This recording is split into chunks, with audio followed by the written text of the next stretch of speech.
Two family, welcome to mini blog. তো guys আজকে চলে গিয়েছিলাম মামাকে নিয়ে আমরা দুজন মিলে ঘুরতে একটু পার্কে। ফার্স্ট ওকে একটু চিপস কিনে দিলাম। গাইস ওকে বলছিলাম একটু দেখতে, এদিকে ফোনের দিকে, লাস্টে দেখলো আর তারপরে চলে গেছিলাম আমরা একটু মিও আমরে। তো গাইস মাম্মাম ওখানে গিয়েও একটু বদমাইশি করছিল, ঢুকতে চাইছিল না, এরকম দেখো এরকম করছিল। লাস্টে আমার হাজবেন্ডের হাত ধরে ও ঢুকে গেল মিও আমরে। আর ও দেখছিল কোনটা কি খাবে, ও এটা বলছে এইটা এইটা করছে। তো গাইস ওর যেটা পছন্দ ওকে সেটা আমরা কিনে দিলাম। তো গাইস আমরা দুটো মিনি চিকেন বার্গার নিয়ে নিয়েছিলাম আর হচ্ছে একটা চিকেন চিজ স্যান্ডউইচ। তো লাস্টে গাইস আমরা একটু পার্কে গেছিলাম বসতে।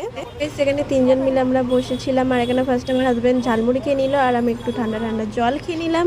আর মামাম ওখানে একটু চিপসটা খাচ্ছিল। আর লাস্টে আমরা একটু হাজবেন্ড আমাকে বললো যে এখানে প্যাকটা খুলতে, চলো এখানে খাওয়া দাওয়া যাক।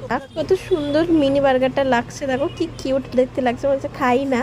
যাই হোক, তো গাইস খুব জোর খিদে পেয়েছিল, সেজন্য তো খেতে হবে। ফার্স্টে আমি ট্রাই করছি।